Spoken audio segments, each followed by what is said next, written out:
कांग्रेस नेता पवन खेड़ा ने कहा कि अमेठी में लोगों को ये चिंता सता रही है कि पहले रोजगार, किसानों की आय और महिला पर वार हुआ है, अब संविधान, आरक्षण और हमारे हकों पर वार होगा। इस चिंता का जवाब 20 मई को वोट से देना होगा, जिससे ये चिंता देश से दूर हो सके। बहुत अरसे से आना चाहता था। अमेठी की पावन माटी को सलाम करने, प्रणाम करने आना चाहता था, क्योंकि इस माटी की वजह से इस देश को जो जो मिला वो अविस्मरणीय है, वो ऐतिहासिक है। वो भूमि अधिग्रहण कानून हो, वो किसानों का ऋण माफी हो, वो राइट टू फूड हो, भोजन का अधिकार हो, शिक्षा का अधिकार हो, वो तमाम जो देश को उपलब्धियां प्राप्त हुई वो इस माटी के आशीर्वाद से ही मिली। इसलिए इस माटी को मैं नमन करता हूं।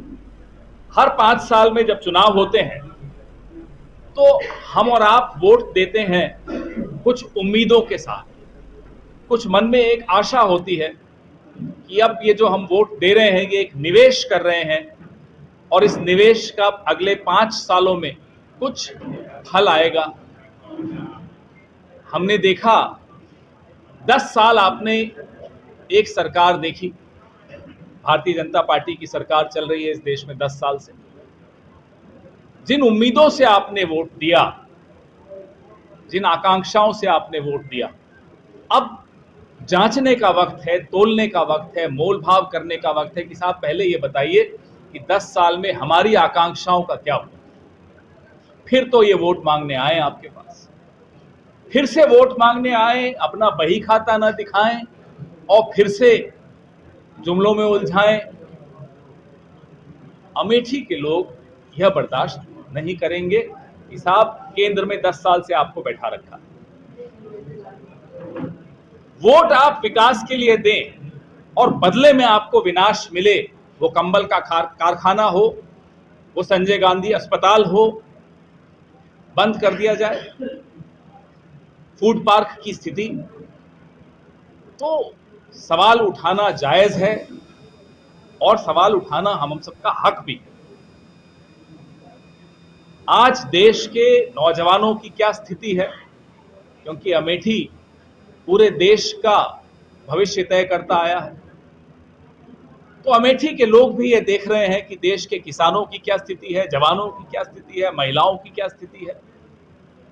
और अब जब संविधान पर खतरे के बादल मंडरा रहे हों तो अमेठी की चिंता और बढ़ जाती है कि कहीं ऐसा ना हो जाए कि अब पहले तो रोजगार पे वार हुआ, किसानों की आय पर वार हुआ, महिलाओं पर वार हुआ, अब संविधान पर वार होगा, आरक्षण पर वार होगा, हमारे हकों पर वार होगा। ये चिंता, जायज चिंता अमेठी के लोगों को भी सता रही है। और ये चिंता सिर्फ अमेठी की नहीं है, पूरे देश में। मैं कम से कम 15 या 16 राज्यों में घूम कर आया हूं, पूरे देश में ये चिंता है। इस चिंता का जवाब वोट के दिन हमारे ही हाथ में है, हमें ही देना है, ताकि ये चिंता इस देश की दूर हो सके। आज नहीं, ये पिछले कई सालों से, दशकों से इस संविधान को खत्म करने पर तुले हुए। इन्हें एक नफरत है भारत के संविधान से, बाबा साहब अंबेडकर के संविधान से। क्यों है ये नफरत, ये आप इनसे पूछिए। लेकिन लोगों के अधिकारों के ये खिलाफ हैं, हकों के ये खिलाफ हैं। इस देश में 1 घंटे में 2 नौजवान आत्महत्या कर रहे हैं। ये इन्हीं के आंकड़े हैं जो इन्होंने संसद के पटल पर रखे थे। इस देश में एक दिन में 30 किसान आत्महत्या कर रहे हैं। इस देश में 1 घंटे में 4 महिलाएं बलात्कार का शिकार हो रही हैं।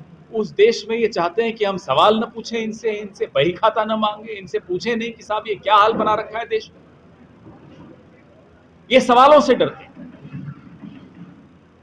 अभी कुछ लोगों ने एक प्लेटफॉर्म दिया कि साहब प्रधानमंत्री भी आए, राहुल जी को भी आमंत्रित किया कि आप भी आइए, डिबेट करिए।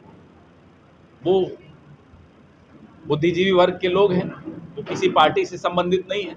राहुल जी ने स्वीकार किया न्योता डिबेट का, वहां से अभी चुप्पी है, एकदम चुप्पी, कोई जवाब नहीं आया। डर है, डर ये है कि कहीं अमेठी के लोग पूछ न लें क्यों कंबल कारखाना बंद हुआ। डर ये है अमेठी के लोग ये ना पूछ लें कि संजय गांधी हॉस्पिटल क्यों बंद हुआ। ये डर क्यों है? अगर आपने काम किया है तो आपको डरने की क्या आवश्यकता है? जाइए खुलकर बात कीजिए, बताइए आपने क्या किया है। सुबह से शाम तक विवाद की राजनीति, लोगों को एक दूसरे से लड़ाने की राजनीति, समाज में जहर घोलने की राजनीति। क्या इस राजनीति के लिए वोट दिया जाता है? और ये राजनीति क्यों की जा रही है? आप मुझसे बेहतर समझते हैं। ये राजनीति इसीलिए की जा रही है क्योंकि काम नहीं किया, क्योंकि सवालों के जवाब नहीं है, इसलिए ध्यान बटाना आवश्यक है।